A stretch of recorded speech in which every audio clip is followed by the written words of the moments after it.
Hey guys, and welcome back to another podcast from scratch. I'm your host, Eon, and today, as always, I try to bring someone interesting that can share their journey with us, and we all can learn. So, yeah, our goal is either you're new or experienced in any endeavor of business. If we can encourage, motivate, inspire, then we're doing a good job. So, let's not waste time. I just want to dive right into it. Let's get it. Because as I told you before, I have so many questions for you. So today's guest is my good friend Taylor, and he started a solar company from scratch. Yeah. And I want to know everything about it. And I hope that we bring a lot of value to our listeners. So Absolutely. Thanks for having me, brother. Yeah. It's a pleasure, bro. Yeah. So yep, let's just dive right into it. Why don't we start with your background? Like, where were you coming from? Okay. How did you end up in Vegas? Yeah. Okay. Wow. Okay. You got enough time? Well, let's make it. Right. We have an hour. So Yeah. So originally, I'm from South Carolina, a very small town called Florence. Super small. We only have 3 high schools in my hometown. So basically, I was always a big dreamer. I always wanted to do more. Living in a small town, I got in a lot of trouble because I'm extroverted, I'm outgoing, I want to be the life of the party. So, I got in trouble a lot as a kid. Got arrested a few times for just doing stupid stuff, nothing too crazy, but stupid stuff. And my goal, ever since I was young, probably around 10, 11, 12, I would watch TV shows based in California, and I would see the beach and I would see the lifestyle, and I just knew that, that would be a place for me eventually. My hometown was only about an hour from the beach. My family had beach houses, so we would always go and travel to the beach. That's my safe place, is the beach, the ocean, being by the water. But yeah, so as a kid, always was good at talking, always was good at making connections with people fairly quickly, and making good friends fairly quickly as well. But I just knew that I wanted to do more, right? So as soon as I graduated high school, I tried college. I went to University of South Carolina first half of a semester, and then I went to another local college for another semester, and just wasn't for me. I was going to be a lawyer, so I was going to be in political science. I just like to talk to people, so I was like, that might be my goal, right? yeah. It didn't work out, and I moved to New York City, actually. So I know I spoke with you briefly about you being in Myrtle Beach. That in between point between South Carolina to New York City, I was actually living in Myrtle Beach, and that's what started me in sales. Was selling timeshares, or at least selling timeshare presentations on the boardwalk there. This time shares, guys. Yeah, right. I was one of those guys. Hey, come on, we got free gifts for you. We got money. We got gift cards. Free shows, attractions. That kind of started me into sales. I moved to New York City. Was going to be, trying the acting, the modeling thing again, using my, my voice, my face, my talents to try to, live a better life. Didn't work out, in the acting modeling stage. So I just, kind of messed around in New York City, was club promoting for a while too. But my real goal, like I mentioned, was to be in California, to be in Los Angeles. So I left New York City, moved to Los Angeles. There I tried the acting, the modeling thing again. It was paying the bills for a little bit, but wasn't getting me where I wanted to go, right? So I was still kind of doing sales. How old were you at that time? When I moved to LA, I was like 22. 22. Yeah, 22, 23, around that age. I was working on the boardwalk in Venice Beach. So again, another like running a t-shirt shop. So I was bringing people in, selling them t-shirts and custom clothing. So that was another route to sales. Didn't take me very far, but basically, long story short, what brought me to Vegas was I met my fiance now in Los Angeles, and she had been living in Vegas for 10 years. So we ended up dating, and basically one thing led to another, and she ended up getting pregnant with my son that I have now. He's 4.5 years old. So nice. Big blessing, big life-changing moment for me. She had established some networking here in Vegas, so I was like, I haven't lived in Vegas. I've lived kind of, all over the map a little bit. So let's try Vegas. So came to Vegas. Still didn't know what I was going to do, but knew it would be in sales. So I came out here, went to the gym, LVAC. I think that's where we met originally. Yeah, the one on Flamingo. Yeah. I was there, ran into my now business partner, but at the time he was working for a solar company, and he was like, hey, if you want to make money, if you're good at talking to people, you can knock doors and sell solar. I was like, oh man, I don't want to knock doors, I've heard bad things. But I gave it a shot and changed my life. And now I own 2 solar companies. one on the East Coast and one here in Vegas, Clean Energy Pros, and then the one in the East Coast is True Solar Pros. So yeah, that's kind of like where I'm at now, getting into real estate investing as well. Like that's how we met on another time with a wealthy investor and everything like that. Yeah, But yeah, that's kind of how it all kind of blended together, and that's what brought me here. I love Vegas though. I'm here to stay for a while. Yeah. So yeah, That's cool, man. yeah, You know, we have a lot of similarities in your stories. Like you were going through it, and I was like, dang, like I've done that too. yeah. I tried that too. I was there too. You know, it's like I recognize myself so much. Like Yeah. I was in the East Coast, and then I moved to California. Right. Also, I live there I for feel like every like driven entrepreneur, they at some point they've been to either LA or New York City. Yeah. Right. Like because that's the big cities. You know. Yeah. You got to check it out. yeah. But me in California, 3 weeks in, I was like out of money, and someone was like, "Try Vegas; it's more affordable." Where for were you living? In LA? Downtown. Oh, downtown. Yeah, I was Wow. renting this because keep in mind I was I didn't have any credit Yeah. or anything to rent Right. like an apartment or anything. I was renting this weekly suits that Yeah. that's Okay. super expensive. Gotcha. So someone at the store is like, "Hey, try Vegas; it's more affordable." I'm like, Yeah. Okay. Okay, Right? yeah, Let's yeah. see. So I've been here since what 2016. So Oh wow. Okay. yeah, but I've been here since 2020. cool. Yeah, 2020. And it's crazy. Like what? I don't remember how we met at the gym, but were you trying to get me into solar or something? Probably, yeah, Probably, yeah. right? That's where I talk to a lot of people, try to recruit people. You know? Yeah. So I remember I got your number and I was texting you like, "Hey, check out this opportunity," and you know, Yeah. you're like, "Oh, I'm good. You know, I'm doing my own thing." So you're probably already doing what you're doing now, right? No, I was doing e-commerce at the time. Oh, okay, Yeah. nice. I was doing Amazon, and so How did that work out? I still have a store that I'm selling here and there, but I don't know, like sometimes I think like I like to complicate myself. Yeah, we all do. Yeah, so I got into Amazon. Instead of doing like this private level, I ended up inventing a product from scratch, Oh wow. building the like the basics, Right. setting it in China, manufacturing, coming back. Like after I finished building the product, it was like 8 months in, you know, and no money, no Right, expenses. Now I end up building this product, put it on Amazon, and the competition was already so much higher because it doesn't matter. It's later I learned that it's first to the market, you know, first to shelves. Success loves speed. Yeah, it's not who makes it Right. better. What yeah, was the maybe. product? It's actually related to Vegas. At that time, I was in talks with Vegas Golden Knights. It's Right. a freeze cooling cup. So Oh. it has like liquid between the layers of the Right. glass. So you put it in the Oh, freezer. okay, yeah. So I had only one big competition at that time. It was an Amazon-owned company called Host, and like they are like barely starting. Oh. Right. And I was like, I'm gonna make mine better. Blah, blah, blah. So I end up making like I want to say better Right. and stuff like that. But then by the time I got to the market, like these guys had like hundreds of thousands of reviews. I'm Wow. like I ended up selling more at the auction here. You know, the city auction. I would put Right. them weekly to get rid of the inventory then. Jeez. But it was, you know, like everything is an Right. experience. As you said, Yeah. you know, your story is like, oh, I've done this, and it was sales. I've done it. So everything prepares you in life for Exactly. eventually what you're Yeah. gonna do later. So And sometimes you don't even see it. You don't know it at the time. You're just struggling. You're like, Yeah. oh man, you know, is this going to take me anywhere? But it does eventually, because the skill sets you learn from each opportunity that you take advantage of eventually build you to become the person that can take advantage of the next better opportunity. And that's the way I view it now.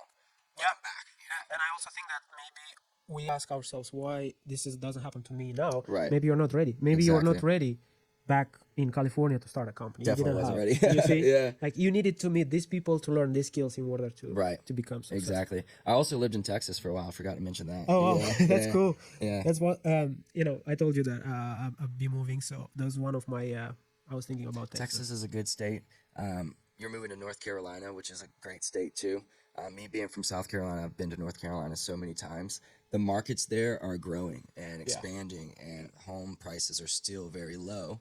So it's a good time to enter in compared to the nationwide average, probably. I would assume. Probably, but no, because I heard that a lot, and then I've been on the Well, search. maybe where you're going, Charlotte. Probably, yeah, Yeah, it's high. Yeah. Because even there, like a year ago, it was big difference. Right now, it's almost the Vegas prices. Like, Really? Yep. I'm trying to get a house. I need at least 500K. Even on the suburbs and outside the county. And I'm actually looking at South Carolina, Fort Mill, which is like right at the border. Right on the border.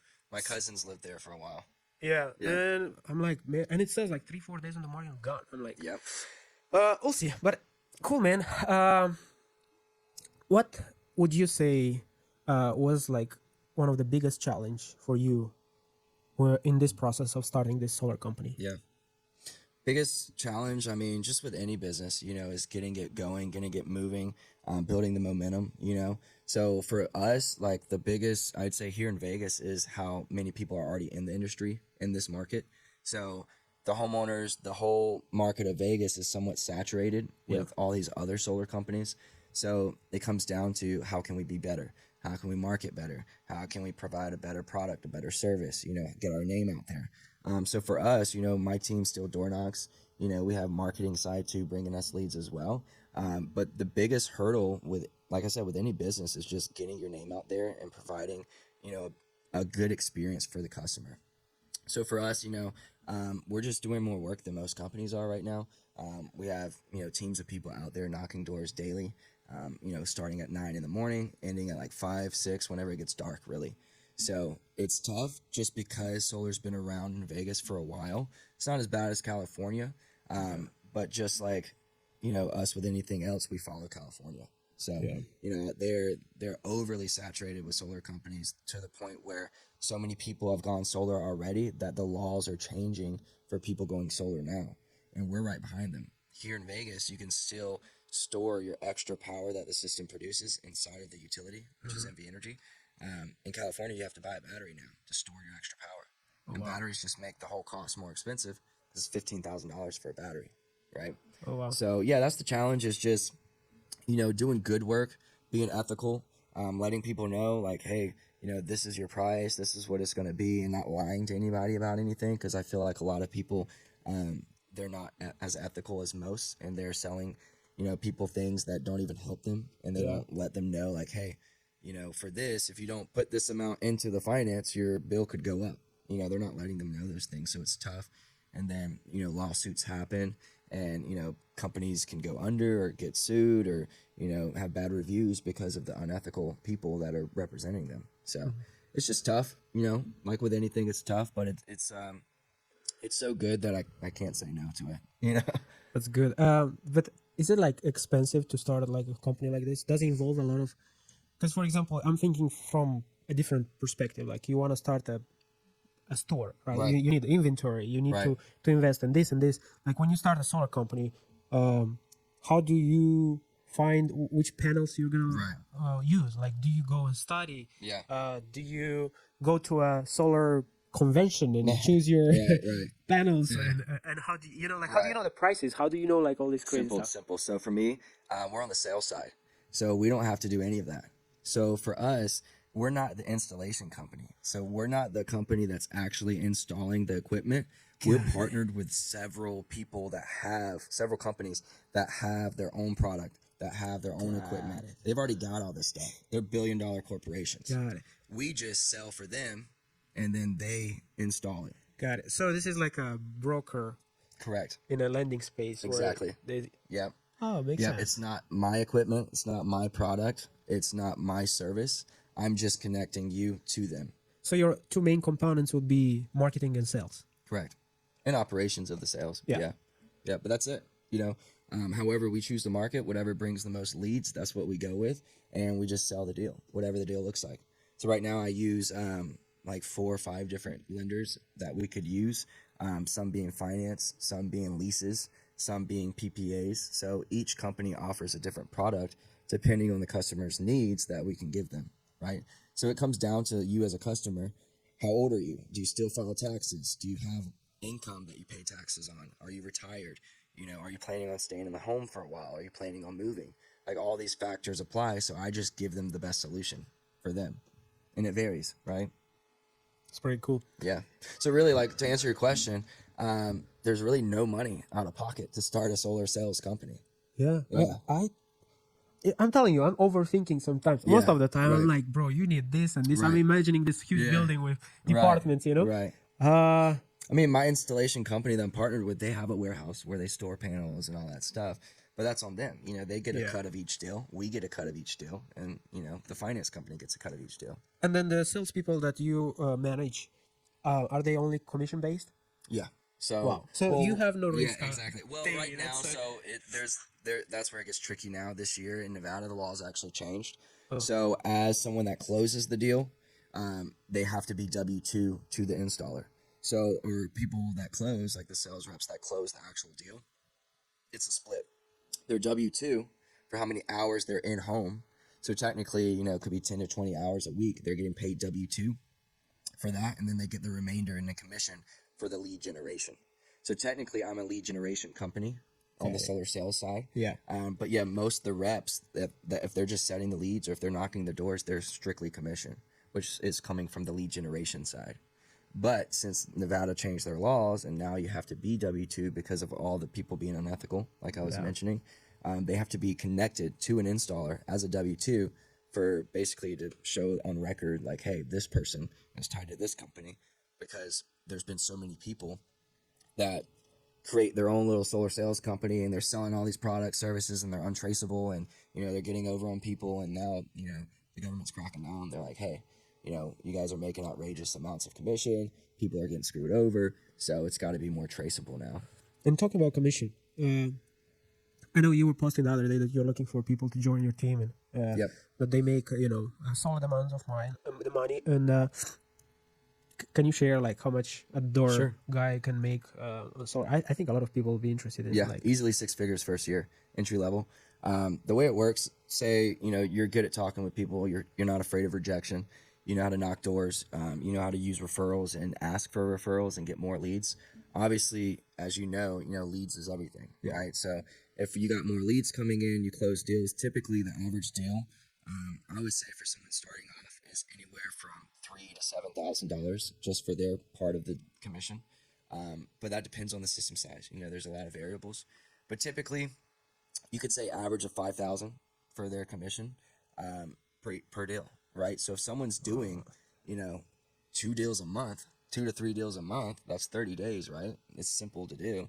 They're doing 2 to 3 deals a month, easily 6 figures, over 100,000 a year. Oh wow! Starting off, yeah. It's just the only issue is people quit before they see the results, right? They get to the point where they're good enough. They're just starting to get good at setting leads, and they might not have been paid for a month or two because it is commission only, and they're not as good when they first start. Their skill sets aren't built up yet, and there's a learning curve, right? Yeah. So you got to have, I always tell people, if you're working a job, save up at least a month or two of expenses before you jump right into something. If not, you're not going to be making money for like at least a month, because we have to wait on the deal to get installed before we get paid, right? I see. So you're out there knocking doors, basically working for free for the first 30 days, and a lot of people don't know how to fathom that. They're used to the 9 to 5 mindset where I clock in, I clock out. I get paid for what hours I put in. The security, that exactly. But there is no security anymore. Yeah. Oh yeah, you're so easy replaceable right now. Exactly. That's crazy, man. And I would say coming in easily 6 figures entry level your first year, but you have to be hungry. You have to be motivated. You have to be dedicated. You have to put in the time, effort, and energy. People come in and they just half-ass it, right? They don't do things all the way through. They only work maybe 1 hour a day. They'll knock 20 doors and they'll say, oh, no one answered, and they quit. Yeah. Right? You know what I've noticed with people that quit their 9 to 5 and get into this entrepreneurial, self-managed kind of industry, right? It's the discipline. Exactly. Because when they have a 9 to 5, they are forced to wake up and be there. Someone's telling them, hey, you have to do this. You have to be here, or you're not getting paid. But when you are on your own, you're like, maybe tomorrow. Right. Maybe tomorrow. You're telling yourself, hey, you got to be here. You got to work there. And a lot of people don't have the self-discipline to do that, and it's tough. Yeah. But that comes down to having a purpose, to having a why that motivates you to want to move forward at, these high levels. High achievers, their why is so big that's what keeps them moving every day, right? For me, it's like to be the one in my family that changes the family tree forever. I'm changing the course of my family when it comes to finances, when it comes to, health, when it comes to wealth. I'm changing that all for them, but also to impact millions of people in a positive way. That's one of mine too, bro. Yeah, literally, like, dude, I mean, what I do now is I help people save money on their power bill, right? Super simple. Yeah. But it comes back to, like you said earlier, people overcomplicate things. Yeah. And if you don't have that why, if you're a young kid in college, fresh out of college, and you don't have anything pushing you and you have to have someone to tell you what to do, you might not make it too far, right? Yeah. So it comes down to the discipline. Absolutely. Which is something you can learn. You know, Yeah, it's a it's skill trainable. that you can train. You Yep. know, it's not like we're born with major discipline. You Yeah, know, I didn't have discipline, you know, growing up. So it's something that you have to learn, teach yourself. absolutely. And then you said when you started, you were knocking doors yourself. Yep. How is the Vegas knocking doors in this heat? Honestly, you know, it's not too bad. Yeah. You know, I still knock doors every now and then. Yeah. You know, it's something I like to do, honestly. Talking to strangers is something that's I'm not afraid of. But honestly, in the heat of the summer, when it's 115 degrees out there, you know, you're out there knocking doors, pouring sweat. As long as you take breaks, like every, you know, hour or two, go to your car, blast the AC, drink some water, you know, go back out there, wear a hat, something that shades you from the sun. It's not too bad, man. You know, honestly, it's not too bad. This leads me into my next question is like, how do you overcome rejection? Like, you knock on that door. I Right. had people knock on my door, Yeah. solar guys, and I had some, like, I like to observe Yeah. their selling skills. And Right. some of them like are like, I'm like, oh, this guy like knows how he's Right. talking, what is he doing. Others are like push it to the extent that you just don't want to talk to them. Right. Yeah. You're like, it's uncomfortable. yeah, it's Yeah. like too pushy, you know. Yeah. Some are like pushy, but Exactly. you still like entertain Right. to see what they're gonna say. Yeah. You know, so how do you find that middle ground, and how you overcome this rejection? Because Yeah. I bet you get 1,000 no's before you for get sure. a yes. Yeah. And that's an easy answer. Basically, it comes down to your mindset. So you're either in two mindsets. You're either lacking or you're abundant, right? So for me, ever since I switched to the abundance mindset, I know that deals are coming my way. I know that people are going to go solar with me. I know that I'm going to help tons of people. So when I'm on the door or when I'm in an appointment and I'm, you know, trying to close a deal, I don't let it get to me. I'm not desperate to where I need this deal. I don't need this deal. And the person understands and sees and feels that energy. They're like, oh, this guy's cool. You know, whether I do this or not, he doesn't care. So I kind of have like a I don't care attitude. Obviously, still friendly and energetic and positive, but I'm not desperate to the point where they're like, oh, this guy's like pushy. He needs me to do this. Something's weird about this guy. You know, if this person tells me no, it doesn't matter. You know, there's 10 neighbors down the street that will probably say yes. So it's all about having that abundance mindset to where you know deals are coming. You know there's going to be a yes. You know, so each time someone tells me no, I'm like, okay, you know, thanks for your time. No worries. On to the next. It's always on to the next. Even if I close a deal, I'm like, that deal's not guaranteed. They could cancel. They could pull out. They could change their mind. You know, that money's not in my bank account yet. So I've just gotten used to rejection to the point where I don't expect anything from anybody. And I feel like that's probably the biggest thing is just to not expect anything. Because when you're expecting something, you're guaranteeing to let yourself down, you know, because people will let you down. Somebody will be all for it one day. They'll call you back the next day.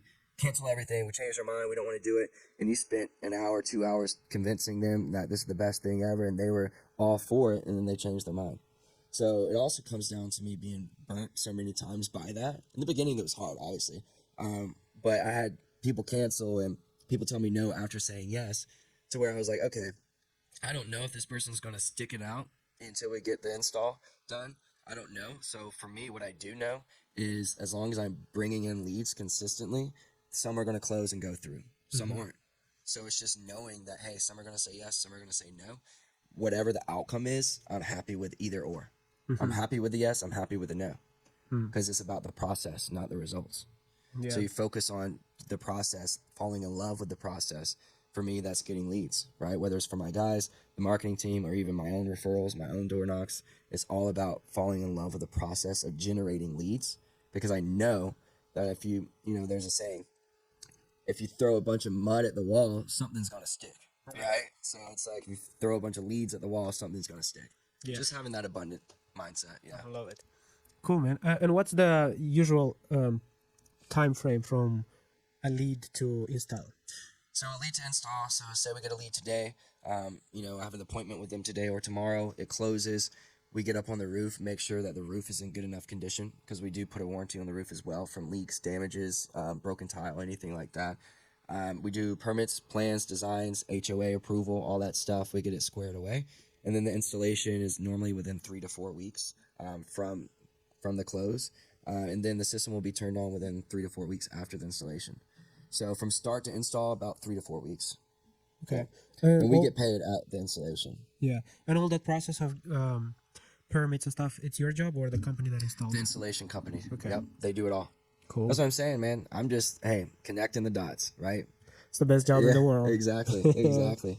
And that's why I tell people, this is one of the best opportunities that, we're going to see right now, because it's a huge energy shift right now. Yeah. People are going renewable, clean energy is huge, the green initiatives, there's federal funding, the, the Biden administration, a lot of people have negatives about it and some positives, but one thing they've done is put a bunch of billions of dollars into green initiatives. So it's like, for me, I don't like to get into politics. I don't agree with a lot. No, let's that's make it a going on. politics episode. I mean, I think there's a lot of dumb decisions that have been made this administration. But one thing that's helped me is funding these green initiatives that provide more money into homeowners' pockets for going solar. So that's something that's actually benefited me. Yeah. So, it's the modern day gold rush, they say. It's the largest transfer of wealth in human history right now, is transferring from oil and gas, natural gas, all these old ways of getting power into renewable energy sources. Cool. Gotta look into that. Yeah. Yeah, literally Warren Buffett said this will be the largest transfer of wealth in human history. I believe it. Crazy to think, right? Yeah. No, there is a lot of industries that are shifting, as you said. Yes. And the thing is, some people think it's a scam. Some people think it's doesn't do anybody any good. But at the end of the day, you're going to have to pay power, right? Yeah. Power is not going to be free. It should be free, because there's ways of creating energy that don't cost or don't, wreak havoc on the planet. But where we're at now in today's world is you're paying for power, right? This is just a way to pay less for power by harnessing the power of the sun. So it's not a scam. It's not a scam. No, it's not. It's a legit thing. Well, it depends on who you go with, right? Like I mentioned earlier, if you're going with somebody that just wants to make a bunch of money on you, they're gonna, price you at a price that you could end up paying more than what you're paying now. But if you educate yourself and allow the salesperson to educate you, and you know what you're getting into, it's definitely not a scam.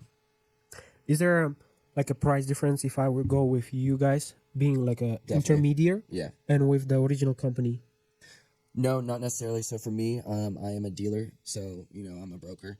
And say you went with me compared to another sales rep, you're going to probably get a higher price because they have different commissions that they have to make. And they can't price as low as someone that's directly connected with the installer. So, but if you went directly to the installer, you get probably around the same I can give you. But if you're going through another sales rep that's connected to the same installer or maybe even a different installer, you're going to get a higher price. Got it. Oh, interesting. I'm thinking now because I personally wanted to do some solar on my primary residence, and actually I got some quotes not long ago. The only reasons we haven't pulled the trigger is that we were using, because it's supposed to go in our family, just to like break it down. My wife is on W2 and I'm with everything else, right? So when we have to go like traditional way, when with houses loans, we use my wife's credit and stuff. Right. So even with solar, it would be my wife getting on that. And then we were buying we were buying a house at that time. Right. Conventional. So we're like, if we get this loan, it's gonna mess up the the duration, stuff like that. So, but I don't want to do it, right, because the numbers. Yeah, it's definitely beneficial. It may impact your debt to income a little bit, but you got to keep in mind, it's not like you're buying a boat. It's not like you're buying, a car. It's labeled as a home improvement loan. So, when you're trying to get money lended to you to buy other properties, other things like that, people are looking at what type of loans you have, right? And there's different categories for each loan. Yeah. So in this case, even if your wife's W-2, that'd be even better for her, because instead of, say you're 1099, right? And you get the solar in your name, right? You get a tax credit back from the government for 30% of the total system costs. But in your case, you would have to actually, instead of paying the government whatever you owe them for taxes, you would actually be credited that whole 30% off your taxes. So basically, instead of paying the IRS, you don't have to pay the IRS that 30%. But as a W-2, that's actually money that you're getting back. So it could be even more beneficial for your wife. Yeah, it makes sense now that you said it, because that electric bill, you're going to have it anyway. Yeah. We get a lot of people that are like, oh, what about nuclear power, right? What about nuclear energy? It's free, you know, it could be here, what about that? What about options down the road? Say they come up with something better, right? Like I said earlier, power is always going to be expensive. Since they created electricity, they monetized it. So, you're always going to pay something for energy, and with this route, it's just going to be cheaper and you're going to know exactly what your bill is every month. That's cool, man. Okay, we're going to talk some quotes after the show. Yeah. Yeah. Why do you think people are adverse, or no, I don't know what's the right word. They're pushing it back. Like, why is that? Because there are so many scams with this industry. Where, like, in my mind would be like, it's a common sense No brainer thing. Like, Yeah. it's sun. We're in the desert. Yeah. You get energy for half of the price. Right. Boom. Like, why do you think people still struggle to even open the door and listen? Well, like I said earlier, it's more about all the sales reps that have been by that same door. They've said all these crazy stories. People just don't know who to trust in today's world because there's so many scams out there. But not only that, with all these companies that have been in Vegas, been in and out of Vegas, and companies go under. Like Solar City was one of them, right? They came around, sold a bunch of solar, then they went bankrupt, went under. Tesla ended up having to buy them out. But it's stories like that where people talk to their neighbor. They went with this one company, and then they might have sized the system wrong, and then they're paying two bills. They're paying a solar bill and a utility bill because they didn't get a system to cover their power, right? So it really comes down to the sales rep doing a good job, right? So that's why the laws changed. But yeah, it's just so many options with so little trust, but also so little education on it because people still don't know really about how it works. They don't know the benefits, and that's our job, is to explain the benefits, explain how it works, guide them through the process, and do a good job in that. So that's my biggest hurdle, is overcoming people's objections, which everyone has an objection about solar. Yeah, my neighbor got it, now they're paying two bills, and they said they wish they never did it. But then again, there's the flip side. There's a lot of people that say, yeah, my neighbor got it, now they only pay $8 a month for their power. Or yeah, my neighbor got it, and now their bill dropped 30 to 40% a month. So there's good and bad. But typically, if something goes good, people don't report it. People don't leave a good review. But if something goes bad, 9 times out of 10, people are going to say, hey, this happened, this was terrible, let's leave bad reviews. Yeah, they will take a time of their day and go and leave Exactly. So it's really just comes down to people not being educated properly on how it works, and people not coming across someone like me who's actually going to help them.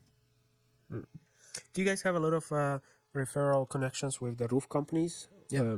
So you guys can, Yeah, we do. give them leads and Yeah, typically, you'll probably get about 20% of projects that can't move forward because the roof is in bad condition. So typically, we partner with a few roofing companies where we'd say, hey, what we can do is it's going to cost X amount to fix your roof.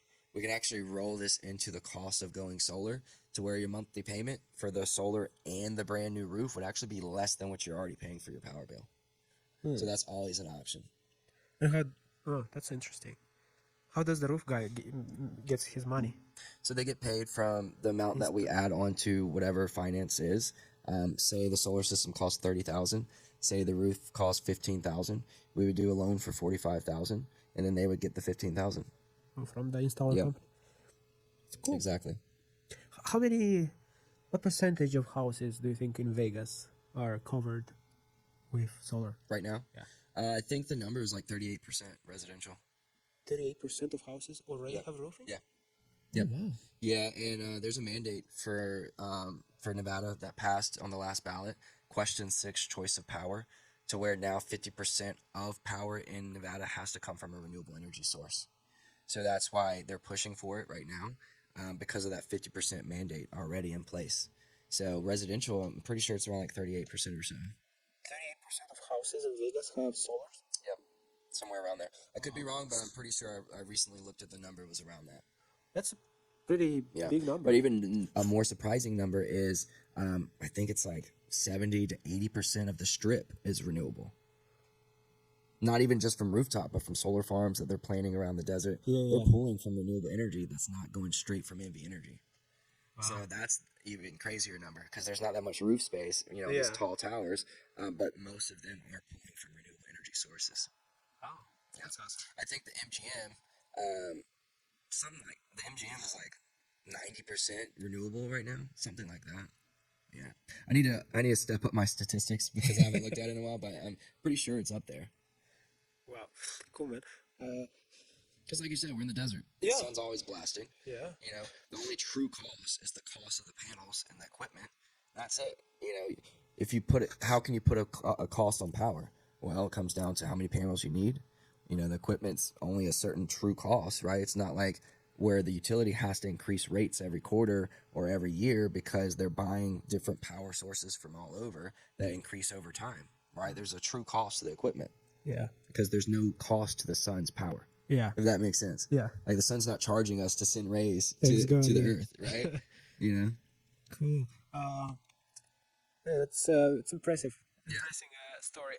Now, would you, if you would had an opportunity to change anything in this whole journey of you, moving to this side of the continent and starting from scratch your business, what would you change if you would had the opportunity to change something? Honestly, as cliche as it sounds, I wouldn't change anything because obviously, it got me to where I am today. But if I could go back and change anything, I would say in my early 20s, because I'm 31 now, I would focus more on personal development, helping myself, learning, growing, reading more books, listening to podcasts like this, listening to audios, just working on myself more. But, it wasn't the time for it. So honestly, what I like to tell anybody that's getting into sales or entrepreneurship is you got to work on yourself first, right? You got to work on yourself harder than you do at your job, harder than you do at your business. You got to work on yourself. Because if you don't build yourself up, if you don't fill your cup up every day, how can you fill out other people, right? How can you help others if you're not helping yourself? That's true. So I would say, honestly, I wouldn't change a thing, but if I could and if I would go back and just learn more about personal development and growing more as a person. Nice. And then you mentioned something about books or movies. Is there a book or movie that changed your life or impacted it in a big way that you can share? Yeah, I mean, I don't have a single book. Obviously, the Bible would be the biggest book. It's for us Christians, it's a true guide to living life the right way. So I go through phases where I'm in my Bible, out of my Bible. I'm leaning in, I'm leaning out, right? But throughout my life, the Bible's always been the go-to, just for life lessons. But besides from that, there's several books that I really like. One of them that's really important is The Magic of Thinking Big. It teaches you how to really think outside the box, how to really think bigger than you're currently thinking.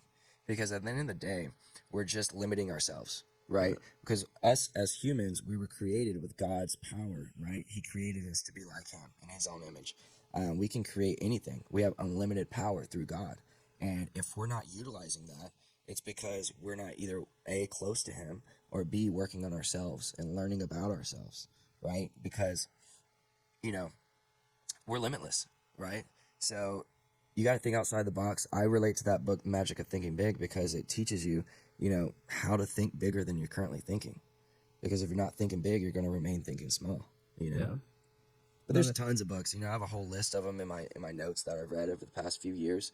But that's one I kind of like go back to and refer to people because it's so true. Like you are your own critic. You are your own demise. Right? It's because you're not thinking as big as you should be. Because we have so much we can do, right? Yeah.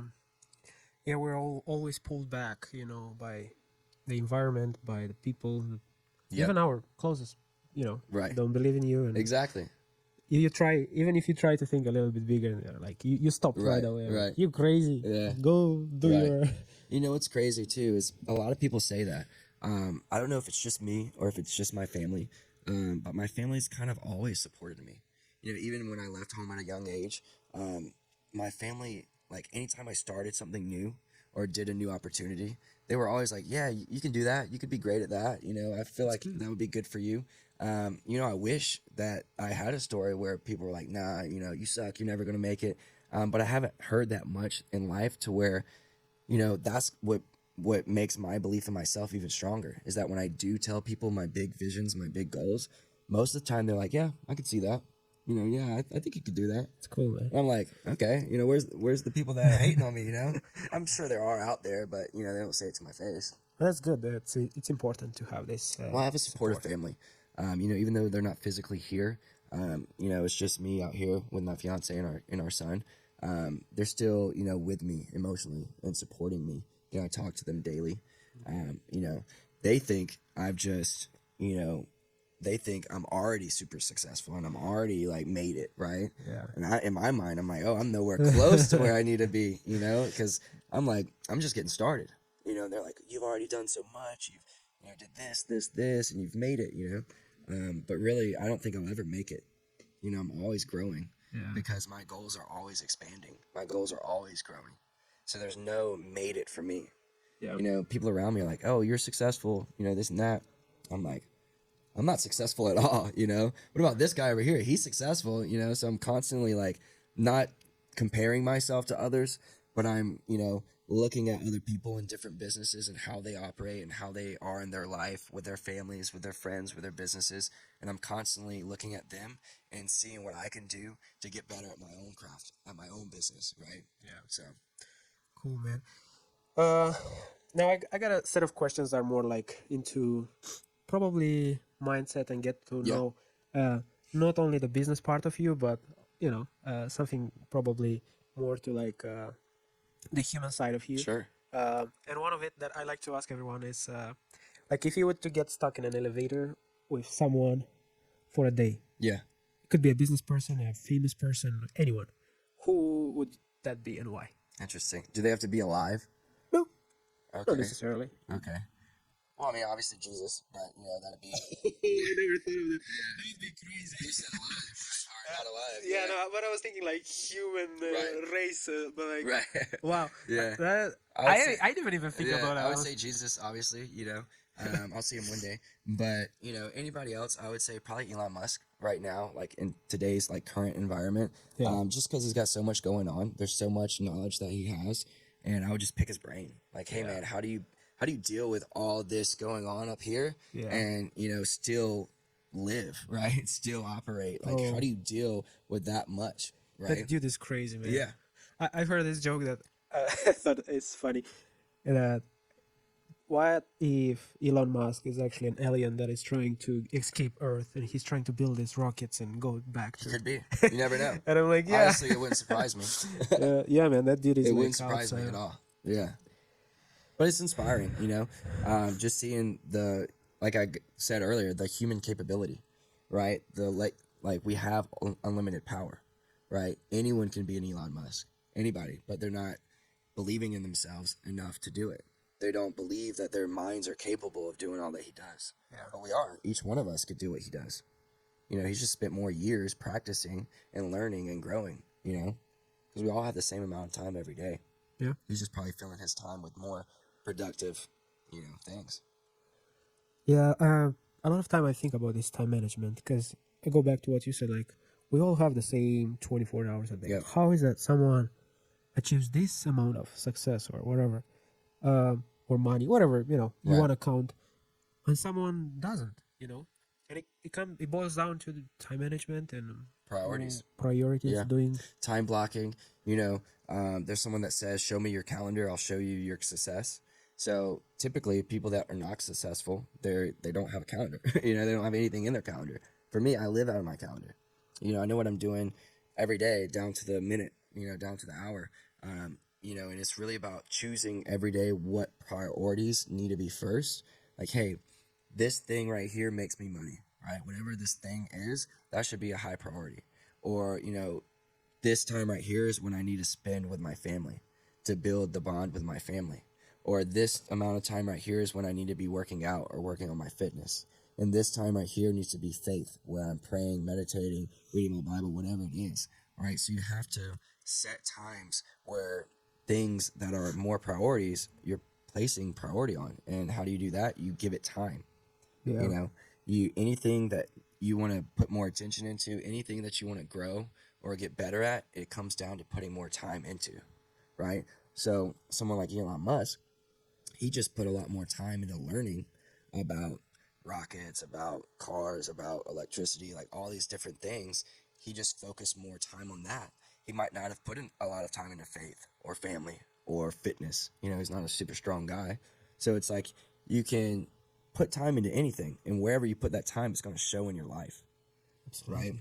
That's why fat people, they're fat because they put most of their time into eating food that's not good for them, right? Or they don't put time into working out. Yeah. You know, it all comes down to where you're putting your time. I also think, with Elon Musk, for example, of course he's super clever and, obviously a genius. But I think like one of his qualities that he has, it's probably also finding the right people Yeah, delegating. and delegating. Because, Yep. like, again, 24 hours a day, even if you're doing every minute something, it's impossible. He has like crazy companies, like Right. Neuralink, like implanting, like, Right. like just to study that industry, it takes you years, right? Yeah. So, like, he's very good at finding these people that, of course, he has knowledge in this industry, but maybe there is people even smarter than him in that Of course. area. Yeah. But he knows how to find them, how to delegate, to employ Right. them, and then just run the show. Like Exactly. And I would say, as a business owner, that's one of the hardest things. Yeah. Is, because we try to take on all the tasks ourselves because we think we're the best at what we do. Bro, that's like something I struggle the yeah, most. me too. 100%. I spread myself thin sometimes because I want to do it all because I enjoy it, But also, like, finding good talent or good managers or good, people that can run your business or run this aspect of your business, it's tough because you're always going to think you're the best. Most of the time we don't trust other people to do it, but it comes down to, at the end of the day, if you really want to be truly wealthy and successful, you have to delegate. Yeah. And that takes time, putting into finding people, giving them, trial runs, going through the process and actually, risking it a little bit, giving them the reins for a little bit and seeing how they can do. Can the business operate as good, if not better with them? Then great. And that's one of the toughest challenges of being a business owner is finding people that you trust. Yeah. Especially now. Yeah. So after COVID, when things start opening, Yep. I had like a 6 months period when I had this business model that was crushing it. Yeah. I was selling sports masks at at LVC. Yeah. So like just when they start opening, I went to them and I was like, hey, let me, the booth inside. Yep. Let me borrow that. And they are like, look, this is beneficial for you. You'll have people coming in. Right. They're like, oh yeah, take as many days as you want. So I was there 5 days a week. I started with one location. Wow. And then we grew up to all locations in Vegas. Wow. Bro, like 6 months, I was running around the town just collecting the money. But my point is that I had 7 girls that worked for me at that time. Out of 7, I only had one that I could always trust. And I was like, if I ever open another business, I want her. Right. To help me with that. Because, as you said, it's so hard to find. But when you find, like, you better recognize them and you keep them happy and you keep them there. Because, like, that girl, she would be there all the time. She would do everything needed, even more. But most of them, they would be like... Exactly. And the thing is, you have to go through the 7 to get to the 1. Yep. Right. Or even more. Yeah, well, yeah, of course. And, and that's the thing. But also, when you found the 1, right, or the 2 or the 3, how many you choose to keep, once you found them, you have to give them some power, too. Yeah. That's what it comes down to. They're not going to stick around unless they feel like it's part of them, right? If it's helping them, if they've got part ownership in it or something where they've got some sort of power, they're not going to be as dedicated as you are because it's your business, right? So that's the thing too.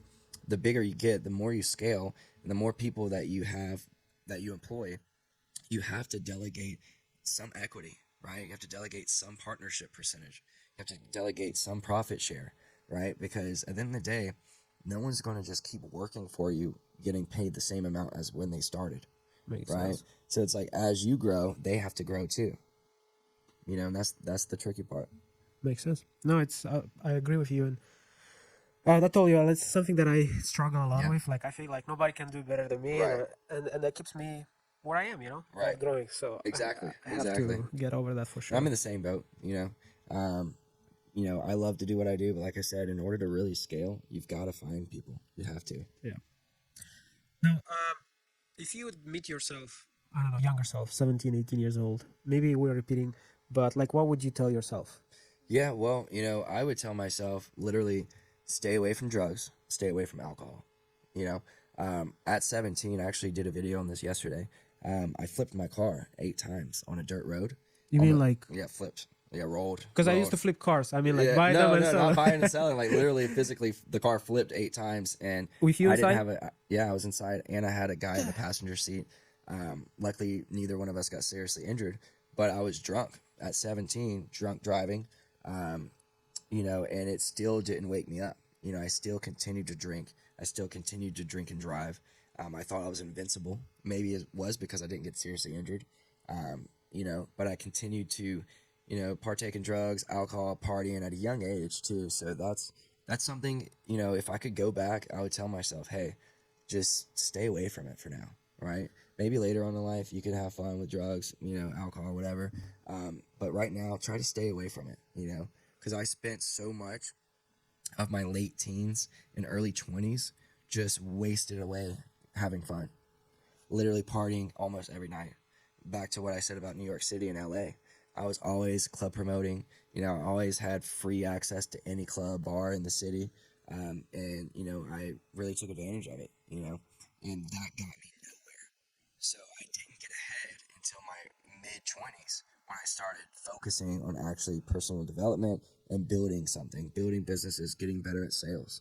So, any kid that's out there listening, definitely stay away from it for now. I know everyone's doing it, but it's not worth it for sure. Yeah, I agree. Man, because I was gonna say, like, you even had long hair, right? Yeah. I saw a picture. I was like, what? Yeah. I had long hair for like 3.5 years. Dang, that's so I cool. honestly thought I would never cut my hair. Oh wow, what made you? So being in sales, I was, I moved out here with my hair my hair was down to here, like below my shoulders in Wow. California. That's cool. I was the LA beach bum, surfer guy, like long blonde hair, flowing in the wind. It was cool for then, for that point of my life. Yeah. But I slowly started to cut it. It was really after I had my son, and then I started taking myself more seriously. Nothing against long hair, some people can really rock it, but for me in sales, I just started slowly cutting it, and I was serving tables for a while too. Yeah. So I just noticed that people take me more seriously when I had shorter hair. So it kept getting shorter and shorter and shorter. Now it's to the point where it's shaved on the sides, and it's like yours. It's very short on top and shaved on the sides, right? Skin on the side. It's just I feel like the more confident you are in yourself. And, like I said, nothing against long hair, but for me, I just take myself more seriously with my shorter hair. Cool, bro. Where do you see yourself in the next 5 years? What's next for you? 5 years, I want to own at least 20 properties here in Vegas as rentals. But 5 years from now, honestly, I'm not going to be in Vegas. I'm going to be somewhere by the beach, by the ocean. Right now, we're thinking maybe Florida, so somewhere in southern Florida. My goal for the longest time was to be in Laguna Beach. To have a house right there, oceanfront on the water. But as laws change, as politics change, as taxes change in California, it's kind of like, it's just deterred me away from even wanting to move there. As much as I love the climate, as much as I love the beach there, my goal is set on probably Florida somewhere, or even Costa Rica or somewhere, in another country. But I do want to own multiple properties here in Vegas. I want to continue building my solar companies nationwide. Just branching off, building more solar teams to educate more homeowners on the benefits of solar. And just have more money tied into assets. So like I said, more real estate, more properties, not just here, but across the nation. But just to continue to scale and grow myself personally, business-wise, and get closer to God as well. Love it. So that's it, man. Yeah. Love it. Where do people can find you? Yeah, so it's Real Taylor Melton on Instagram, Facebook, YouTube, TikTok. Just REAL, Taylor, TAYLOR, Melton, MELTON. So I do daily videos that go over sales tips, lifestyle, mindset, personal development. My podcast is dropping soon, Sales is Life. I'll have you on it too. Awesome. Hopefully before you move, I hope we're going to do something virtually if not. But yeah, I'm all over social media right now. So my goal is to continue building my personal brand. So eventually I have something to offer more people, a sales book, a course, coaching programs, all that good stuff coming from the personal brand side. I love it. One of the reasons I love to do this podcast is that I personally learn, so much from it. Yep. And It's just I listen to people. I'm like, that's cool. Yeah. I think I should do that. Yeah. You know that. Oh, that's nice. You know. Right. So, but Well, I learned a lot from you today, also, of all of your different businesses you started, and just your journey. Like, it's inspiring to me. You came here from another country, really with nothing to your name. And you're killing it, bro. It's really inspiring to me, and I'm sure a lot of other people. Thanks, so bro. Keep doing your thing, brother. Thanks, bro. Yeah. Is there a question you wish I would ask, but I didn't for some reason? I think you covered most of the questions that I would even ask myself. And I pretty much explained everything too.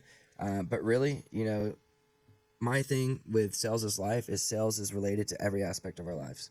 You're constantly either selling yourself, you're selling somebody else, you're selling somebody else's stuff, or you're selling your own stuff, right? Yeah. You're selling people on the idea to do this or do that. You're selling your wife on the idea to marry you. Oh yeah, or even to go to a dinner. Right. Where to go, you know? Exactly. You're That's a always sale. selling. So, I would say if you're not in sales, and you want to get in sales, definitely DM me, reach out to me. But just take it seriously. We only live once in this life. So I would definitely get out there, take risks, take the opportunity that comes along and just go for it. Cool.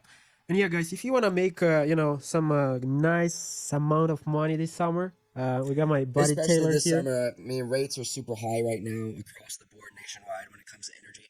We're helping people save money. They don't have to pay anything out of pocket. Yeah. It's a no-brainer.